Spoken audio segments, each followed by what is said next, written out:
નમસ્કાર, હું છું તમારો મિત્ર ધર્મેશ. તમે જોઈ રહ્યા છો આજના મુખ્ય સમાચાર. આજની મુખ્ય હેડલાઇન: હાર્દિક પટેલ અને અલ્પેશ કથિરિયા રાજદ્રોહ કેસમાંથી મુક્ત. સમાચાર નંબર 2: રાજભરમાં વકીલોનું મહાપર્વ, બાર એસોસિએશનની ચૂંટણી.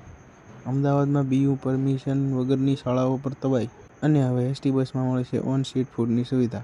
તો સુરત સેશન કોર્ટનો મોટો નિર્ણય: 2015ના પાટીદાર અનામત આંદોલન વખતે થયેલા રાજદ્રોહનો કેસ રાજ્ય સરકારે પરત ખેંચ્યો છે. હાર્દિક પટેલ અને અલ્પેશ કથિરિયા સહિત નેતાઓ હવે કાયદાકીય કુંડાળામાંથી બહાર આવ્યા છે. સમાચાર નંબર 2: આજે ગુજરાતના ન્યાયતંત્ર માટે મોટો દિવસ છે. હાઈકોર્ટ સહિત 282 બાર એસોસિએશનની ચૂંટણીમાં 1.25 લાખ વકીલો મતદાન કરી રહ્યા છે. આ વખતે ખજાનચી પર મહિલા ઉમેદવારની દાવેદારી આકર્ષણનું કેન્દ્ર બની છે. સમાચાર નંબર 3: અમદાવાદમાં વિદ્યાર્થીઓની સુરક્ષા સાથે ચેડા કરતી શાળાઓ સામે એએમસીને લાલ આંખ કરી છે. બીયુ પરમિશન ન ધરાવતી 7થી વધુ ખાનગી શાળાઓને આજે સીલ મારવામાં આવી છે. વાલીઓમાં હવે બાળકોના અભ્યાસને લઈને ચિંતા પ્રસરી છે. સમાચાર નંબર 4: ચૂંટણીના પંચના આંકડા મુજબ ગુજરાત મતદાર યાદીમાં મોટું શુદ્ધિકરણ થયું છે. ડુપ્લિકેટ અથવા મૃતક હોવાના કારણે 73.73 લાખ નામો કમી કરાયા છે.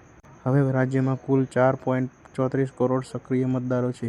સમાચાર નંબર 5: સુરત પોલીસે એટીએમ છેતરપિંડી કરતી આંતરરાજ્ય ગેંગનો પર્દાફાશ કર્યો છે. નિર્દોષ લોકોના કાર્ડ ક્લોન કરતા 2 આરોપીઓની ધરપકડ કરવામાં આવી છે. પોલીસની સલાહ છે કે એટીએમ વાપરતી વખતે સાવચેત રહો. સમાચાર નંબર 6: રાજકોટમાં આગની મોટી ઘટના સામે આવી છે. કોઠારીયા રોડ પર આવેલી બેગની દુકાનમાં શોર્ટ સર્કિટને કારણે લાખો બળીને ખાખ થઈ ગયો છે. સદનસીબે કોઈ જાનહાનિ નથી. સમાચાર નંબર 7: ગુજરાત એસટી નિગમનો નવતર પ્રયોગ: હવે મુસાફરો રસ્તા પર ભૂખ્યા નહીં રહેવું પડે. બસની અંદર જ ફૂડ પેકેટ ઓર્ડર કરવાની સુવિધા ટૂંક સમયમાં શરૂ કરશે. સમાચાર નંબર 8: ઠંડીનો ચમકારો: નલિયામાં પારો 6.6 ડિગ્રી પર પહોંચ્યો છે. આગામી 48 કલાકમાં સમગ્ર સૌરાષ્ટ્ર અને કચ્છ કોલ્ડ વેવની આગાહી કરવામાં આવી છે.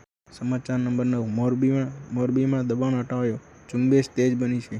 રસ્તા નડતરરૂપ એવા 30 મકાનો પર બુલડોઝર ફેરવી દેવામાં આવ્યું છે. સ્પોર્ટ જગતની વાત કરીએ તો જૂનાગઢના એક યુવા ખેલાડી આઈપીએલ 2026 માટે સનરાઇઝર્સ હૈદરાબાદની ટીમમાં પસંદગી પામ્યો છે.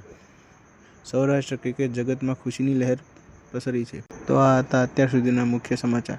વધુ વિગતવાર સમાચારો અને અપડેટ્સ માટે જોડાયેલા રહો અમારી ચેનલ સાથે, કેમ કે આવા એક્સક્લુઝિવ અને તાજા સમાચાર અમારી ચેનલ ઉપર રોજ આવે છે. નમસ્કાર.